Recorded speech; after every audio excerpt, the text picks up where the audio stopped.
ನಮಃ ಲಿಂಗವನರಿದಡೆ ಏನರಿದಡೆಯು ಫಲವಿಲ್ಲ, ಲಿಂಗವನರಿದ ಬಲ್ಕ ಮತ್ತೇನರಿದಡೆಯು ಫಲವಿಲ್ಲ. ಸರ್ವಕಾರಣ ಲಿಂಗವಾಗಿ ಲಿಂಗವನೇ ಅರಿದರಿದು ಲಿಂಗ ಸಂಗವನೇ ಮಾಡುವೆ, ಸಂಘ ಸುಖದಳು ಓಲಾಡುವೆ ಗುಹೇಶ್ವರ. ఈరోజు అనుభవ మంటపంలో ప్రార్థనలో పాల్గొంటున్న అక్కన బల్గా అన్నన బల్గా అందరికీ శరణు శరణ.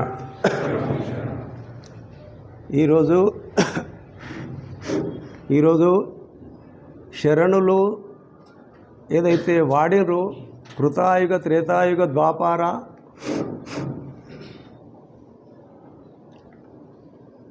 వాడడం జరిగింది.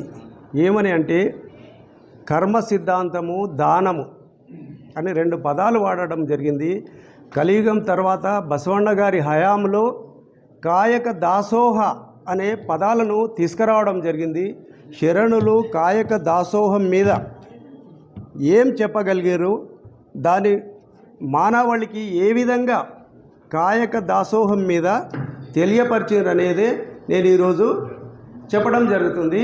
కాయక విధానం ఏంది, కర్మ సిద్ధాంతం ఏంది, దానం ఏంది, దాసోహం ఏంది అని శరణులు ఏ విధంగా మనకు వివరించారో దాని టాపిక్ మీద ఈరోజు విషయము చెప్పడం జరుగుతుంది. కర్మ సిద్ధాంతము, కాయక సిద్ధాంతము. ఈ వైదిక ధర్మంలో ఏముందంటే కర్మ సిద్ధాంతం ప్రకారం వారి వారి కర్మానుసారము వాళ్ళు ఆ పనులు చేస్తూ అనుభవిస్తున్నారు అనేదే కర్మ సిద్ధాంతం. ఇక్కడ తీసుకుంటే ఏముందంటే ఈ 4 వర్ణాలు ఏదైతున్నాయో బ్రాహ్మణ, క్షత్రియ, వైశ్య, శూద్ర, ఈ 3 వర్గాలు ఏముందంటే కెళవర్గ అంటే మీద కూర్చునే వర్గాలు. ఈ శూద్ర కింద ఉన్నటువంటి ప్రతి వ్యక్తి తన కర్మ ప్రకారమే పని చేయాలి.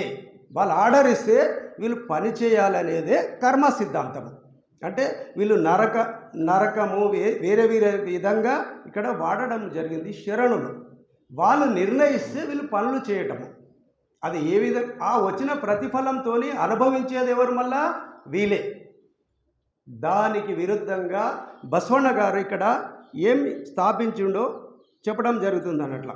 బసవಣ್ణ గారు ఏమన్నాడంటే ఇక్కడ కర్మ సిద్ధాంతం బదులు ఇక్కడ స్వర్గ నరక ఈ ప్రాప్తి అనేది కర్మ ఉన్న వాళ్ళకే అనుభవిస్తుంది, వేరే వాళ్ళకు అనుభవించదని చూపించడం జరిగింది.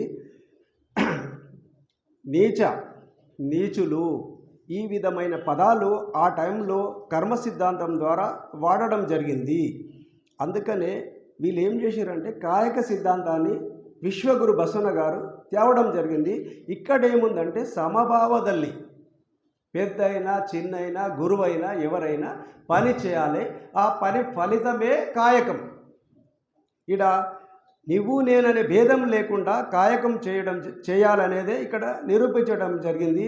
దానికి వాళ్ళు ఎవరమన్నారంటే ఆవా కాయవాదడు వందే కాయకవయ్య, ఆవా వ్రతవాదడు వందే వ్రతవయ్య.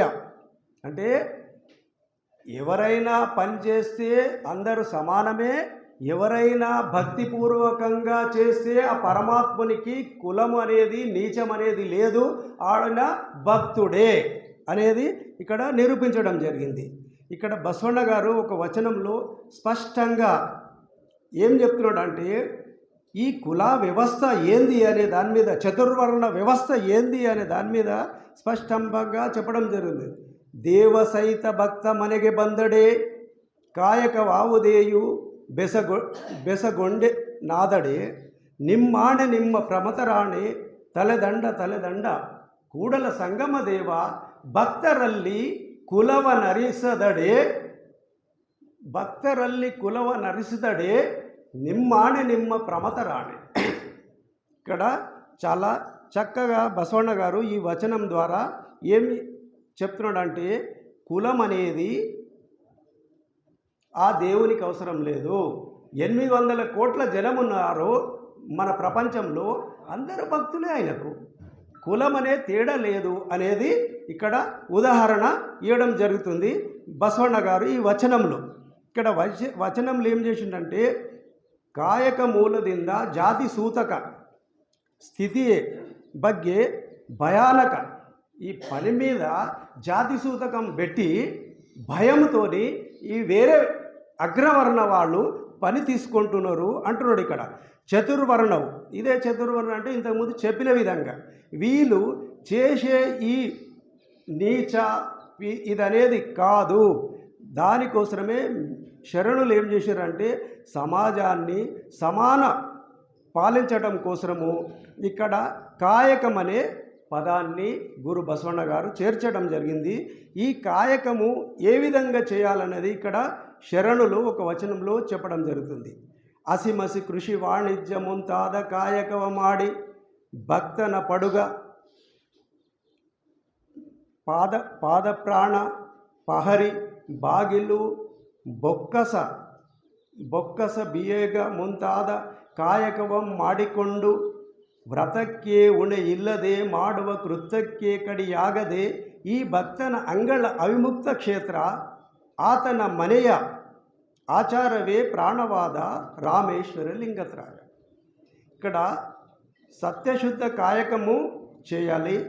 తన ఉత్పాదన అంటే ఆ పని ద్వారా ఉత్పాదన అంటే ఏదొక వస్తువు తయారు చేస్తాడు. ఆ పని ద్వారా ఆ వ్యక్తి ఆ ఉత్పాదన ద్వారా సమాజకు అవసరమైన వస్తువు తయారు చేస్తాడు. కాబట్టి ఇతక్కే పూరకవాద కాయకవాగಬೇಕು.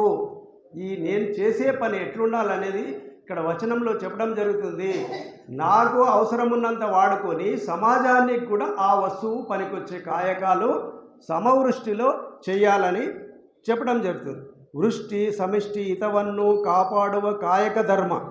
ఇదేముందంటే ఈ సమానత్వను కాపాడు ధర్మం అంటే అది కాయక ధర్మము. సత్యశుద్ధ కాయకమే ಇದನ್ನು ಶರಣರು సత్యశుద్ధ కాయకವೆಂದು ಕರೆದರು. దీన్నేం వాళ్ళు సత్యశుద్ధ కాయకమని చెప్పడం జరిగింది. కాయకದಿಂದ ಬಂದ ఉత్పన్నವನ್ನು వితరిಸುವ హక్కు. నేను చేసిన వస్తువును వితరిసు అంటే వేరే వాళ్లకు ఇచ్చే హక్కు నీకే ఉంది అంటున్నాడు ఇక్కడ. అక్కడ ఉన్న తేడా ఇక్కడ ఉన్న తేడా చాలా తేడా ఉంది. నక్కకు నాగలోకంకి ఎంత తేడానో అంత తేడా ఉంది అనేది ఇక్కడ మనం తెలుసుకోవాల్సిన అవసరం ఉంది. ವಿತರಿಸುವ ಹಕ್ಕು మనకే ఉంది. ಅದಕ್ಕೆ ಸಾಂಕೇತಿಕವಾಗಿ ಕಾಯಕದ ಫಲವನ್ನು ಗುರುಲಿಂಗ ಜಂಗಮ ಮುಂದಿಡುವ ಮಾತನಾಡು. ఈ మనకు అవసరం ఉన్నంత మిగిలిన వస్తువును గురులింగ జంగమాలకు దాసోహం చేయమని చెప్పడం జరుగుతుంది. ಆವಾ ಕಾಯವಾದಡು ಸ್ವಕಾಯವ ಮಾಡಿ ಗುರುಲಿಂಗ ಜಂಗಮದ ಮುಂದಿಟ್ಟು ಇಕ್ಕುದ ಹಾರೈ ಮಿಕ್ಕುದ ಕೈಕೊಂಡು ವ್ಯಾಧಿ ಬಂದಡೆ ನರಳು ಬೆನೆ ಬಂದಡೆ ಒರಲು ಜೀವ ಹೋದಡೆ ಸಾಯಿ ಇದಕ್ಕೆ ದೇವರ ಹಂಗೇಕೆ. బాపులద్దయ్య సోమనాథుడు ఈ వచనంలో చాలా నిష్ఠూరంగా పదం వాడడం జరిగింది. ఆయన ఏమంటున్నాడంటే ఇక్కడ కాయకం నిష్ఠూరమైన పదం వాడడం జరిగింది. ఇక్కడ గురువైనా లింగమైనా ఎవరైనా సరే కూర్చొని తినే పద్ధతి లేదు. కుంతుణ్ణువా సముదాయ వల్ల కూర్చొని తినే పద్ధతి లేదు. ఇక్కడ ప్రతి వ్యక్తి పని చేయాలి, పనికి తగ్గ ఫలితం తీసుకోవాలి, ఆ ఫలితాన్ని సమాజానికి సమానంగా పంచాలనేదే ఇక్కడ ఈయన చెప్పడం జరుగుతుంది. ಕಾಯಕ ವಲ್ಲ ತೊಡಗಿರುವಾತ ಉತ್ಪಾದಕ ಶಕ್ತಿಗಳು ಗುರುಲಿಂಗ ಜಂಗಮಕ್ಕೂ ದಾಸೋಹ ಇರುವ ಸಂಬಂಧ దాసోద వితరణ తత్వద ఇందిరువ ఉత్పాద గుణవన్ను ఇక్కడ అదే తయారు చేసినవి మనం దాసోహంకు వాడాలి అని చెప్పడం జరుగుతుంది. అదేవిధంగా కర్మ సిద్ధాంతంలో ఏముంది అనేది ఈ వచనంలో ఆయన చెప్పడం జరుగుతుంది. ఫల వితరణ కర్మ సిద్ధాంతంలో ఏముందంటే అంతఃకరణంలో కూడా మదం, బాహ్యకరణంలో మదముతోని దానము చేస్తున్నామనే ఇది ఉన్నది అనేది ఈ వచనంలో చూపించడం జరుగుతుంది. అందుకనే బసవಣ್ణ గారు ఏం చేసిండంటే కాయకం అనేది సమాన భావం అని చూపించడం జరిగింది. ఇంకొక వచనంలో ಕಾಯಕವಿಲ್ಲದವರು ಭಕ್ತರಲ್ಲ, ಸತ್ಯಶುದ್ಧವಿಲ್ಲದವರು ಕಾಯಕವಲ್ಲ, ಕೃತ್ಯ ಕಾಯಕವಿಲ್ಲದವರು ಭಕ್ತರಲ್ಲ, ಸತ್ಯಶುದ್ಧವಿಲ್ಲದವರು ಕಾಯಕವಲ್ಲ. ಆಸೆ ಎಂಬುದು ಬೀಜದ నిరాశ ఎంబుదు నిత్యముక్తి. ఇక్కడ కాళవ్యనే వచనం రాయడం జరిగింది. ఇలా చూడండి, కాయకం అంటే ఏది? కృత్య కాయక విల్లదవరు భక్తరల్ల. సత్యమైన కాయం చేసిన వ్యక్తి ఆ పరమాత్మునికి నచ్చడు. ఆయన ఆ పరమాత్మునికి అవసరం లేదంటుంది. సత్యశుద్ధ కాయకము వలన ఉండాలి. ఈ ఆశ ఎంబుదు బౌద్ధ బీజ.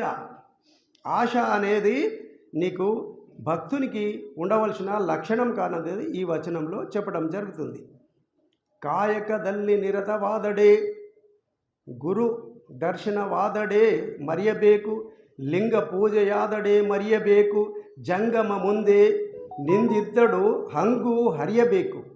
ಕಾಯಕವೇ ಕೈಲಾಸವಾದ ಕಾರಣ అమరేశ్వర లింగవాదడు కాయకదొడగు. ఇక్కడ ఈ వచనంలో కూడా కాయకం సంబంధించి చాలా చక్కగా ఉదహరించడం జరిగింది. శరణులు ఏమంటుండే ఇక్కడ అంటే కాయకం అనేది ఒక కాయకం ద్వారానే కైలాసం ఎక్కడో లేదు, ఇక్కడే కైలాసం ఉంది. నీవు సత్యశుద్ధమైన కాయకం చేసి అనుభవించుమని చెప్పడం జరుగుతుంది. ఇక్కడ గురులింగ జంగమ కాయకಕ್ಕೆ అడ్డియాగి ప్రధానವಾಗಿಸಲಿಲ್ಲ. ఇక్కడ ఏమంటున్నా అంటే గురువు లింగము ఈ హై అనేది లేకుండా, అడ్డము లేకుండా ప్రతి ఒక్కరూ కాయక ధర్మం చెయ్యాలి అనేది సూచించడం జరిగింది. కృత్య కాయకದಿಂದ ಬಂದುದು మాత్ర దాసోక్య యోగ. చెమట దుడించి సంపాదించితేనే నువ్వు దాసోహం చేయడానికి అర్హత. కానీ ఏదో ఎవరో కమాయించి పెట్టిన దాంట్లోకి వెళ్ళి దానం చేస్తే అది దానం కాదని వాడడం జరుగుతుంది. ఇక్కడ ಅದು ಕಾಯಕ ಮಾಡಿದರಿಂದ ಬಂದ ಬೆವರಿನ ಫಲವನ್ನು అనుభోగిసు కర్మ సిద్ధాంతద. ఎవరో కష్టపడితే వాళ్ళు ఏదైతే అనుభవిస్తారో అది కర్మ సిద్ధాంతములు ఉంది, కానీ మన సిద్ధాంతములు లేదనేదే ఇక్కడ ఈ శరణులు ఈయన చెప్పడం జరుగుతుంది. ఇక్కడ కర్మ సిద్ధాంతం అని దీన్ని ఇక్కడి వరకు మనము కాయకం ఏ విధంగా చేయాలి, కాయకం ద్వారా ఏదైనా కాయకం చేసి దాన్ని ఇతరులకు ఏ విధంగా పంచవచ్చు అనేది శరణుల ఉద్దేశం ఉంది. దాని తర్వాత దాన దాసోహ. శరణులు దానం అనే పదం వాడారు. ఎవరు మన వైదిక ధర్మంలో దాన పదం అనే వాడారు. మన శరణులు ఏం చేశారంటే దాసోహం అనే పదం వాడారు. ఇక్కడ దాసోహం అంటే ఏముందంటే ಶರಣುಲ ಪ್ರಕಾರ ಶರಣಧರ್ಮ ನಿಜವಾದ ಅರಿವು ಆಗಬೇಕಾದರೆ ಅರಿವುಳ್ಳ ಪರಿಭಾಷೆಗಳ ಆಂತರ್ಯವನ್ನು ನೋಡಿ ಕಾಣುವ ಅಗತ್ಯವಿದೆ. మాతను పదే పదే ಹೇಳುತ್ತಿದೆ. ఇక్కడ ఏముందంటే సత్యము ద్వారా ధర్మము ద్వారా చేయడమే ఈ వచ్చినటువంటిదే దానం దాసోహం కింద వస్తుందని చెప్పడం జరుగుతుంది. ఇక్కడ ಧಾರ್ಮಿಕವು ಅಷ್ಟೇ ಪ್ರಭಾವಿಯಾಗಿ ಅವು ರಾಜಕೀಯದ ಅಡಲೆಕ್ಕದಾಗಿ ಪರಿಭಾಷೆಗಳು ಹಾಗೂ ಸಾಂಸ್ಕೃತಿಕವಾಗಿ మహత్తದ హెచ్చే ఇట్టి నడలాదదు. ఈ రాజకీయ పరంగా ఏదైతే చేస్తారో ఇవి కాదు ఇది అని ఇక్కడ చెప్పడం జరుగుతుంది. ఈ విధంగా చేసే దానాలు కావు. ఈ దానాలకి ఏ విధంగా కృతాయంగాని వేరే యుగంలో వాడారని పదాలు వాడడం జరిగింది. కొడుగే అంటే చేసేట ఆయన ఏ విధంగా అన్నాడంటే దాని, దాన, శూర, దాన, చింతామణి ఈ విధంగా పేర్లు పెట్టుకోవడం జరిగింది వాళ్ళు దానం చేసినప్పుడు వైదిక ధర్మంలో. అట్లా కాదు, ఇక్కడ ఈయన ఈ వచనంలో ఇలే ನಿಮ್ಮ ದಾನ ಬೆಳೆ ನಿಮ್ಮ ದಾನ ಸುಳಿದು ಸುಸುವ ವಾಯುವು ನಿಮ್ಮ ದಾನ ನಿಮ್ಮ ದಾನವ నుండు అన్యರ ಹೊಗುಳವೇ కొన్నిಗಳ నేను నెంబే రామనాథ. ఇక్కడ ఏమంటున్నాడు చూడండి జేరడ దాశిమయ్య గారు, ఇవన్నీ పరమాత్ముడు ఇచ్చిన వస్తువులే ఉన్నాయి. ఇవి దానం చేసి నేను దానం చేసిన అని చెప్పుకోవడం గాలి. కానీ ఈ సృష్టిలో ఉన్నటువంటి పంచభూతాలను నేను దానం చేస్తున్నా అని ఏదైతే చెప్పుకుంటుర్రో వాళ్ళ గురించి ఇక్కడ చక్కగా చెప్పడం జరుగుతుంది జేడర దాసిమయ్య గారు. ಈ ವಚನದ ಒಂದಿನ ನಿಸರ್ಗ ಧರ್ಮದ ನಿಲುವು ಅದನ್ನು ಮನುಷ್ಯ ಪರಿಭಾಷೆಬೇಕಾದ ಕ್ರಮ ಇವುಗಳು. ಲಿಂಗಾಯತ ಧರ್ಮದ ದಾಸೋಹ ಗುಣನೀತಿಯನ್ನು ಲಿಂಗಾಯತ ದಾಸೋಹ ಧರ್ಮ ಗುಣವೇಮದಂటే ಅದ್ಯಾಹಾರ ಭಾವದಲ್ಲಿ ಸಾರುತ್ತಿದೆ. అద్యాహార అంటే ఇక్కడ ఒక వార్డు చాలా చక్కగా వాడడం జరిగింది. పరమాన్న భక్ష్యాలలో ఉన్న మనం ఎంత తినాలంత ఇంకా 2 బొక్కలు లెక్క తిందామంటే అది బయటికి వేస్తుంది మనిషిని. ఆ విధమైన సంపద ఉండాలి, కానీ ఆశతోని అధిక సంపదన కాదు అనేది శరణుల ఉద్దేశం. అద్యాహార సమానత, ఇక్కడ వర్గభేదం లేదు, సమానత ఉండాలి. ಮರಿಯಲ್ಲಿ ಹೆಸುವುದು ಇದನ್ನು ಶರಣರು ಖಂಡಿಸಿದ್ದಾರೆ. అంటే ఈ సమానత ఇటువంటి లేనటువంటి ఔటిని శరణులు ఖండించడం జరిగింది. ఈ విధంగా మళ్ళీ ಬಸವಣ್ಣ గారు దీని మీద చెప్పడం జరిగింది. కులದಲ್ಲಿ ಹಾರುವನು ಬ್ರಹ್ಮತಿಗೆ ಸಾರುವನು ಅದೋ ಮಾಡಿದ ಪಾಪಕ್ಕೆ ತಾನೇ ಕೈಯಾಗುವನು ಸರಿಯೇ ದೇವ ಭಕ್ತಂದಿವನು ಸರಿಯೇ ಲಿಂಗ ಭಕ್ತಂಗಿವನು ಬಡಗಿ ಮಾಚಲ ದೇವಿ ಕುಲಜೆಯ ಮಾಡಿವೆಂಬು ಕೊನ್ನ ಕಪಿಲೆಯೇ ರಾವಣ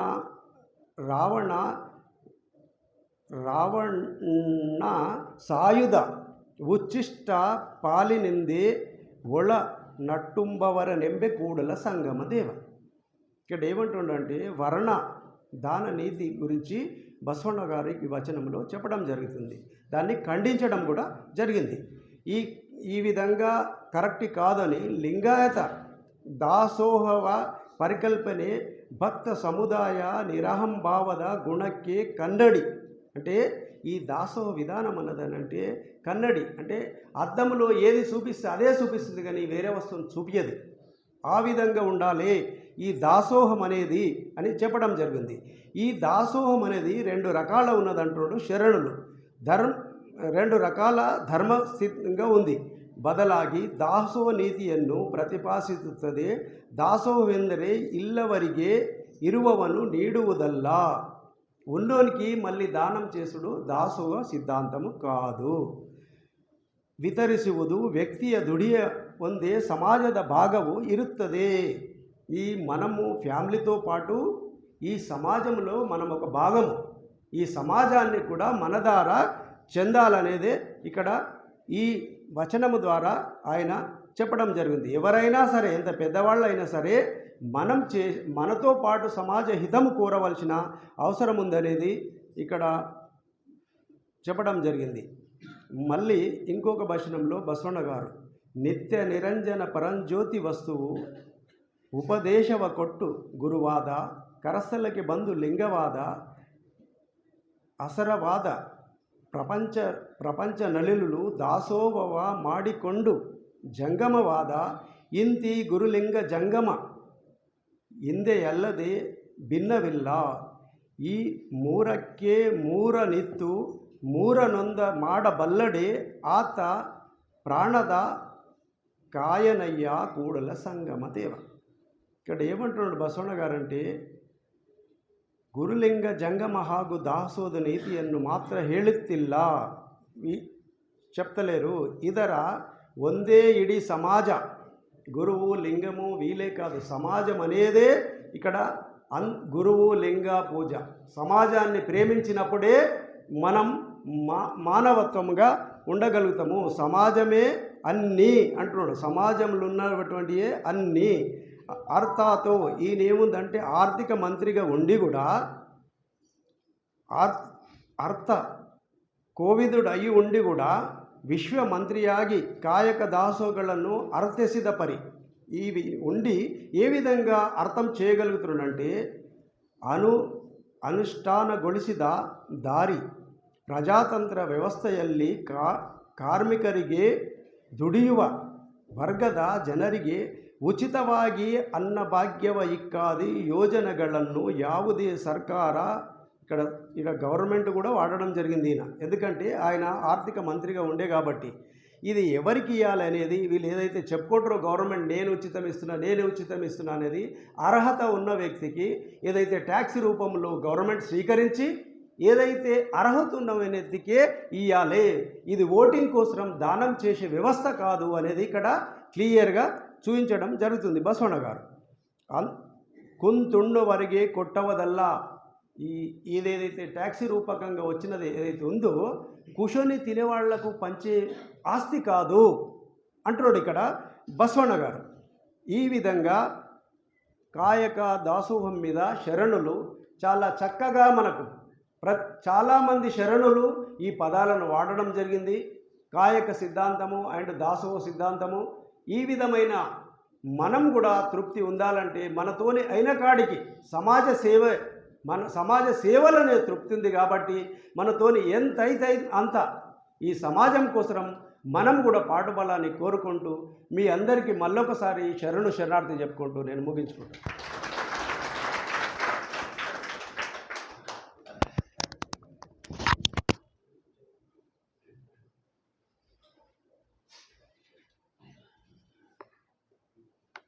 ఓం శ్రీ గురు బసవలింగాయ నమః. ఇంతవరకు మన ఆత్మీయ శరణ బంధువులు శ్రీ యు సంగప్ప గారు కాయక దాసోహ సిద్ధాంతం గురించి చాలా చక్కగా వివరించారు. దాన్నే కొంచెం ఇంకా నేను విస్తృతంగా చెప్పదలుచుకున్నాను. మన శరణ ధర్మంలో కర్మ అనే పదాన్ని నిషేధించబడింది. కర్మకి ఇక్కడ తావు లేదు. కర్మ అంటే ఇప్పుడు నా కర్మ అంటాం, అంటే నా వంతులో ఉన్నది ఏదో, నేను పూర్వజన్మలో ఏదైనా తప్పు చేసి ఉండొచ్చు, ఏదైనా దుష్కర్మలు చెడ్డ పనులు చేసి ఉండొచ్చు, దానికి శిక్ష ఇప్పుడు నేను అనుభవించేది కర్మ. అందుకొరకే నేను అంటే ఇష్టం లేకుండా చేసే పనిని కర్మ అనొచ్చు. స్వయిచ్ఛతో చేసే పని కాయకం అవుతుంది. ఇష్టం లేకుండా బలవంతంగా చేసే పని అది కర్మ అవుతుంది. అయితే మన వైదిక ధర్మంలో కర్మ సిద్ధాంతం అని ఉంది. అంటే భగవద్గీతలో శ్రీకృష్ణ పరమాత్ముడు ఏదైతే ప్రబోధించాడో అదే భగవద్గీత. చాతుర్వర్ణాం మమ సృష్టిం గుణకర్మ స్వభాయశ్చ అని గీతోపదేశంలో శ్రీకృష్ణ భగవానుడు ప్రబోధించాడు. అంటే 4 వర్ణాలు నేనే సృష్టించాను. వర్ణ వ్యవస్థ అంటాం దాన్ని మనం. అంటే మీరు చేసే పనులను బట్టి 4 కులాలు లేదా 4 వర్ణాలు నేనే విభజించాను. అవేమిటంటే బ్రాహ్మణ, క్షత్రియ, వైశ్య, శూద్ర. అయితే దేన్ని ఆధారంగా చేసుకొని వీటిని ఈ విధంగా వర్గీకరించానని శ్రీకృష్ణ పరమాత్ముడు మళ్ళీ మనకేం ప్రబోధించారు? గుణకర్మ స్వభాయశ్చ. అంటే మీ గుణము, మీరు చేసే కర్మలు, మీరు మీ యొక్క స్వభావాన్ని బట్టి 4 వర్ణాలుగా వీటిని విభజించాను ప్రబోధిస్తే అదేమైందంటే ఎన్నో తరాలు మారినా కూడా వర్ణ వ్యవస్థ ఎంతో పటిష్టంగా ఆచరణలోనికి తీసుకొని వచ్చారు మన కొందరు స్వార్థపరులు. ఇది మేము చెప్పింది కాదు, భగవద్గీతలో శ్రీకృష్ణ పరమాత్ముడే ప్రబోధించాడు. దాన్నే మేము కొనసాగిస్తున్నామని దానికి రిఫరెన్స్ ఇచ్చుకుంటూ ఆ వ్యవస్థ అదే విధంగా కొనసాగే విధంగా ఎంతో ఏంటంటే కఠినంగా దాన్ని ఆచరించుకుంటూ వచ్చారు. అయితే పాపము చాతుర్వర్ణంలో చివరి వారైతే ఎవరైతున్నారో శూద్రులు, వాళ్ళు ఎన్నో తరాలు మారినా వారు చేసే పని మాత్రం మారలేదు. శ్రీకృష్ణ భగవానుడు గుణకర్మ స్వభావాన్ని బట్టి మీరు చేసే వృత్తి ఏదైతే ఉన్నదో ఆ వృత్తికి అది మీరు అదే విధంగా కొనసాగించాలి, అదే వృత్తిలో మీరు కొనసాగాలని నియమం ఏమీ లేదు. మీరు సద్గుణవంతులైతే మీరు ఏ వృత్తి అయినా చేయొచ్చు. మీరు బ్రాహ్మణులుగా కూడా, పురోహితులుగా కూడా మీ సేవలు అందించవచ్చు. ఇట్లా షరతు ఏమీ లేదు ఇదే వృత్తిలో కొనసాగాలని. అక్కడ గీతోపదేశంలో ఉంటే దాన్ని స్వార్థపరులు ఏం చేశారంటే దాన్ని ఉదహరిస్తూ ఈ వర్ణ వ్యవస్థ అనేది అదే విధంగా కొనసాగే విధంగా జాగ్రత్త వహించారు. శివశరణులు మాత్రము దాన్ని వ్యతిరేకించారు. ఎందుకంటే ఏది కూడా నీ కర్మ కాదు, నీ వంతులో వచ్చింది కాదు. నీవు ఏ వృత్తిలోనైనా నీవు కొనసాగవచ్చు. ఎందుకంటే సత్యశుద్ధత ఏదైతే ఉందో అది కాయకము. అందులో సత్యం ఉండాలి, సత్యం ఉండాలి, పారదర్శకత ఉండాలి. శుద్ధం అంటే పారదర్శకత. చెప్పేది ఒకటి చేసేది ఒకటి కాకూడదు. నువ్వు చేసే పనిలో పారదర్శకత ఉండాలి, తర్వాత సత్యనిష్టత ఉండాలి. అప్పుడు అది కాయకంగా మారుతుంది. లేకుంటే అది పనే, కర్మనే. అది ఏ వృత్తి అయినా కావచ్చు. ఒకప్పుడు చేసే వృత్తులే ఈరోజు కులాలుగా మారాయి. అయితే ఆనాడు 12వ శతాబ్దంలో కాయక సిద్ధాంతాన్ని విశ్వగురు బసవేశ్వరుల వారు, శివశరణులందరూ ఆచరణలోనికి తెచ్చి ఏం చేశారు? ఎవరు ఏ వృత్తినైనా, మీకు నచ్చిన వృత్తి ఏదైనా మీరు చేయొచ్చు. అందుకొరకే కాశ్మీర్ భూపాలుడు, కాశ్మీర్ రాజు వచ్చి ఇక్కడ ఏం చేసిండు? కట్టెలు అవి అడవికి వెళ్ళి కట్టెలు తీసుకొని వచ్చి కట్టెలు మొక్క తెచ్చి అమ్మేవాడు. మోళికి మారయ్యగా మారిపోయాడు. నేను రాజును, నేను ఇక్కడ కూడా వచ్చి అధికారాన్ని చలాయిస్తానని చెప్పుకోలేదు. నీకు నచ్చిన కాయకం ఏదైనా చేయమని బసవాది ప్రముఖులు అందరికీ కూడా ప్రబోధించారు. ఆ వారి పుణ్యాన్ని ఈరోజు ఎవరు ఈ వర్ణ వ్యవస్థకు అతీతంగా ఏం చేస్తున్నారు? ప్రతి ఒక్కరూ వాళ్ళకు నచ్చిన వృత్తిలో వెళ్తున్నారు. మంగళి పని చేసేవాడు ఈరోజు డాక్టర్ అవుతున్నాడు, కలెక్టర్ అవుతున్నాడు, మినిస్టర్ అవుతున్నాడు, ఏ పనైనా కూడా చేస్తున్నాడు. లేదా ఇంకా బలహీన వర్గాల వారు కాకుండా దళితులు, ఎవరినైతే సమాజం నుండి వెలివేసి దూరంగా ఉంచామో వారు కూడా ఈరోజు అత్యున్నత పదవిలో, ఇప్పుడు మన రాష్ట్రపతి గారే, ముర్ము గారే ఈరోజు దేశానికి రాష్ట్రపతి అయ్యారు. ప్రజాస్వామ్య వ్యవస్థ 12వ శతాబ్దంలో శివశరణులు తీసుకొని వచ్చారు. అందుకొరకే ఆనాడు నీకు నచ్చిన వృత్తి ఏదైనా నీవు చేయవచ్చు. కాయకం ఏది? దానికి వచనం కూడా ఇంతకుముందు మన సంగప్ప గారు చెప్పారు, నా గుర్తుకు రావడం లేదు. అది కాదు, కృత్య కాయక విల్లదవును భక్తనల్ల. కృత్యం వేరు, కాయకం వేరు. అంటే ఏదైనా నీవు పని చేయాలి. కాయకం అంటే నువ్వు నిష్ఠతో మనస్ఫూర్తిగా పని చేస్తే అది కాయకం అవుతుంది. కృత్య కాయక విల్లదవును భక్తనల్ల. భక్తుడు అంటే కేవలం మనం అంటే నుదిటి పైన విభూతి ధరించి 24 గంటలు భగవద్నామ స్మరణ చేసిన వాడే భక్తుడు కాదు. నిష్ఠతో కాయకం కూడా చేయాలి. అది అందరికి ఆ రోజు శివశరణులు ఏం చేసిండ్రు? అనివార్యం చేసిండ్రు, కంపల్సరీ చేసిండ్రు. కాయకం లేకుండా అక్కడ ఉండేటందుకు వీలు లేదు. చాలామంది ఒక్కోసారి జంగంలో అంటూ ఉంటారు, మీరు బసభక్తులు అని చెప్పుకుంటారు. ఆ రోజు బసవేశ్వర్ల వారు రోజు వేలాది మందికి దాసోహం చేసేవాడు, మీరేం చేస్తున్నారు? ఒకరికి మేము వచ్చి ఏదైనా అడిగితే మీరు ఇస్తలేరు అంటే, ఆయన దాసోహం అంటే దాసోహానికి దానానికి తేడా ఉంది. దానంలోనేమో ఇచ్చేవాడు శ్రేష్ఠుడు, తీసుకునేవాడు కనిష్ఠుడు. అది దానం. మనం ఎవరికి దానం చేస్తున్నాము? హీనులకు, లేదా వికలాంగులకు, లేదా కష్టాల్లో ఉన్న వారికి. వాడు పాపము దాత అంటే గొప్పవాడు, శ్రేష్ఠుడు. గ్రహీత ఎవరైతే దానాన్ని గ్రహిస్తున్నారో వాడు కనిష్ఠుడు అనే భావన ఉండేది. కానీ కాయకం ఇక్కడ దాసోహంలో అట్లా కాదు. ఇచ్చేవాడే కనిష్ఠుడు, తీసుకునేవాడు శ్రేష్ఠుడు. ఎందుకంటే ఆనాడు కళ్యాణంలో ఇచ్చేవాళ్ళు ఉండరు అందరూ, తీసుకునేవాళ్ళు ఎవరు లేకుండా. దాసోహం చేద్దామంటే ఎవరు దొరికేవారు కాదు. ఎందుకంటే ప్రతి ఒక్కరు కూడా అక్కడ కళ్యాణ నగరంలో కాయకంలో నిమగ్నులై ఉండేవారు. ప్రతి ఒక్కరు ఏదో ఒక కాయకం చేసేవాడు. అందుకొరకే విశ్వగురు బసవేశ్వరుడు ఆ రోజు స్థాపించిన దాసోహ వ్యవస్థ ఏదైతే ఉందో ఈరోజు మనం కంపెనీలలో చూస్తాం క్యాంటీన్లో ఏముంటుంది, మీ జీతం నుండే కొంత డబ్బు తీసుకుంటారు. తీసుకొని మీకు అందరికీ ఉదయం అల్పాహారము, మధ్యాహ్నం భోజనము, మళ్ళీ టీ ఇవన్నీ కూడా ఏర్పాటు చేస్తారు. అయితే కొంత మేనేజ్మెంట్ వారు దానికి డబ్బు చెల్లిస్తారు, కొంత మీ జీతం నుండి తీసుకొని మీకు ఆ వ్యవస్థ అక్కడ ఏర్పరుస్తారు.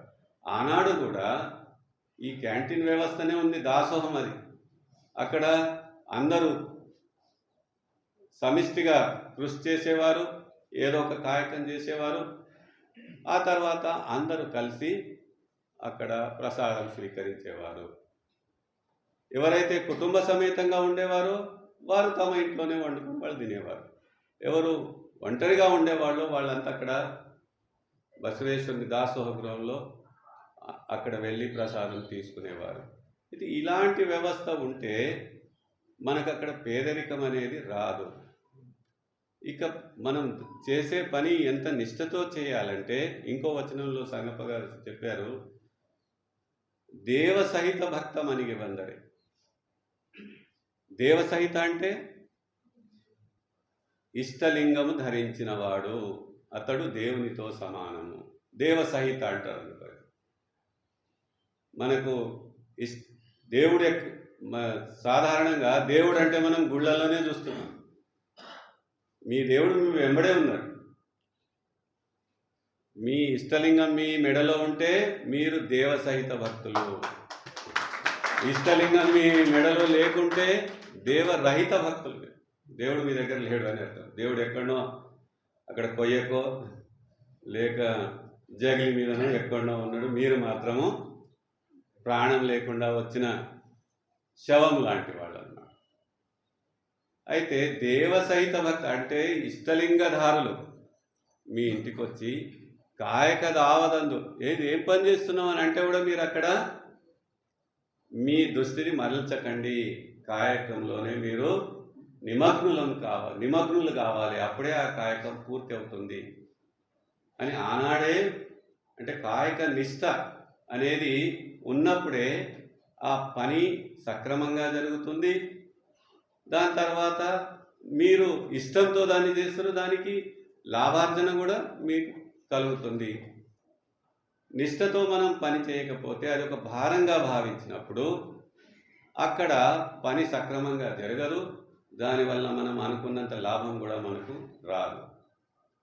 ఏ పనైనా కూడా మనకేముంటుందంటే మన పని మీద ధ్యాస ఉండదు. వ్యవసాయం చేసేవానికి ఉద్యోగం చేసే వాళ్ళ మీద ధ్యాస ఉంటుంది.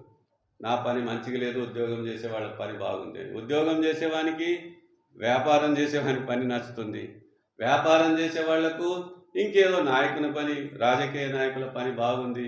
ఇదంతా అనవసరంగా నేను ఇంత పెద్దగా నేను విస్తరించుకున్నాను నా వ్యాపారాన్ని, రాజకీయ నాయకులు చూడండి హాయిగా ఎంతో ఇట్లా తన పని నచ్చదు, ఇంకోటి పని నచ్చుతుంది. అది శరణులు దాన్ని ఖండించారు. మీరు ఇతరుల పని చూసి మీ మనసుకు మీరు చిన్నవానిగా భావించి దాని మీద మీ నిష్టను కోల్పోకూడదు. అప్పుడు ఏదైతే మీరు పని చేస్తున్నారో మీ పని పైన మీకే నిష్ట లేనప్పుడు ఆ పని అక్కడ మీరు అనుకున్న విధంగా జరగదు. దానివల్ల లాభం కూడా మీకు కానీ సమాజానికి కానీ కలగదు. మనం ఏదైనా పని ప్రారంభించేటప్పుడు ఎంతో ఉత్సాహంతో ప్రారంభించేటప్పుడు దాని పూర్వపర ఆలోచించం. దాని గురించి పని ప్రారంభించిన తర్వాత కొన్ని నెలల తర్వాతనో కొన్ని సంవత్సరాల తర్వాతనో నెమ్మదిగా మన నిష్ట సన్నగిల్లుకుంటూ పోతుంది. ఇక అది అప్పుడు ఏమవుతుందంటే నష్టం వస్తుంది మనం చేసే పనిలో. మీ పని మీరు చేస్తున్న పని పైన మీకు ముందు నిష్ట ఉండాలి, విశ్వాసం ఉండాలి. నేను ఇదే పనిలో కొనసాగుతాను అనే నిష్ఠతోని మీరు ఆ పని ఏ పనైనా కావచ్చు, అది వ్యాపారం కావచ్చు, ఉద్యోగం కావచ్చు, వ్యవసాయం కావచ్చు, ఇంకేదైనా కావచ్చు. కానీ అది లేకపోవడం వలన ఈరోజు నిరుద్యోగులు ప్రతి ఒక్కళ్ళకు ఉద్యోగమే కావాలని కోరుకుంటున్నారు. అందరికీ ప్రభుత్వ ఉద్యోగం అంటే ఎక్కడి నుంచి కల్పించగలుగుతారు? వ్యాపారం చేసేవాళ్ళు కావాలి, ఇంకా ఉద్యోగం చేసేవాళ్ళు కావాలి, వ్యవసాయం చేసేవాళ్ళు కావాలి, శ్రామికులు కావాలి, అందరూ కావాలి. కానీ అందరూ ఇప్పుడు నిరుద్యోగం అంటున్నారు. ప్రభుత్వం ఏం చేస్తున్నది? యువకుల కొరకు ఉపాధి కల్పన. మీరు ఏ పని చేస్తారు, ఏదైనా వ్యాపారం చేస్తారా అని మీకు ఆర్థిక సహాయం అందిస్తే కూడా దానికి ఎవరు తీసుకొని సిద్ధంగా లేరు. మాకు ఉద్యోగమే కావాలంటే, అందరికీ ఉద్యోగం అంటే ఎక్కడి నుంచి సాధ్యమవుతుంది? ఎందుకంటే అందరికీ ఏమైపోయిందంటే ప్రభుత్వ ఉద్యోగం అంటే జీతాలు బాగుంటాయి, పని ఏముండదు, హాయిగా కూర్చొని తినొచ్చు అనే ఒక తప్పుడు కల్పన అందరి మెదడులో చేరింది. అందుకొరకే అందరూ ప్రభుత్వ ఉద్యోగం పైనే ఎక్కువ దృష్టి సారిస్తున్నారు. ఏదో విధంగా నిరుద్యోగ సమస్య పెరిగిపోతున్నది. నీవు నిరుద్యోగిగా ఉండే బదులు ఏదైనా పని చేయొచ్చు కదా, ఉద్యోగం దొరికేంత వరకు. అట్లా కూడా చెయ్యరు. మళ్ళీ దాని కొరకు ఇప్పుడు పోటీ పరీక్షలు ఉంటాయి. ఆ పోటీ పరీక్షల్లోనైనా బాగా కాన్సన్ట్రేట్ చేసి పోటీ పరీక్షలకు సంసిద్ధములై అందులో నెగ్గే విధంగానే అది కూడా చేయరు. పోటీ పరీక్షల్లో పాల్గొనరు, మళ్ళీ విద్యార్హతలు పెంచుకోరు, మళ్ళీ పని మీద మీకు అనుభవం సామర్థ్యాన్ని పెంచుకోరు. ఉద్యోగం మాత్రం కావాలని యువకుల లోపల ఈ రోజుల్లో అదొక ట్రెండ్గా మారిపోయింది. అందరూ నిరుద్యోగ సమస్య ఇదే విధంగా కొనసాగితే చివరికి ఒక రోజు ఈ దేశం ఎటువైపు వెళ్తుందో అని కొన్నిసార్లు భయం వేస్తుందండి. నేపాల్ చూడండి, మన ఈ పొరుగు దేశంలో ఏం జరిగింది? నిరుద్యోగులే మొత్తం అక్కడుండే వ్యవస్థను పూర్తిగా సర్వనాశనం చేశారు. అయితే ఈ విధంగా కాకూడదు. నిరుద్యోగ సమస్య అనేది ఇటువంటి చిన్న దేశాల్లోనే కొనసాగుతున్నది. ఇతర దేశాల్లో వాళ్ళు పార్ట్ టైం జాబ్ చేస్తారు, ఇంకేదో జాబ్ చేస్తారు, ఏదైనా పని చేయొచ్చు. ఈ పని చిన్నది, ఆ పని పెద్దది అనే తారతమ్యం లేదు అక్కడ. మనసు చిన్నబుచ్చుకోరాదు. నేను ప్రత్యేకంగా యువకులతో కోరేది అదొక్కటే. మీరు ఏ పని చేసినా అందులో నిష్ఠ ఉంటే తప్పకుండా మీరు సక్సెస్ అవుతారు. నిష్ఠ లేకపోతే మీరు ఎంత గొప్ప పని చేసినా సక్సెస్ కాలేదు. నిరాశ చెందకూడదు. ఈరోజు ఇప్పుడు మేము ఒక విత్తనం నాటుతాం, రేపే అది మొలకెత్తాలి, ఒక వారం రోజులకు పెద్ద చెట్టుగా మారాలి, పూలు కాయాలి, పండ్లు రావాలంటే రాదు.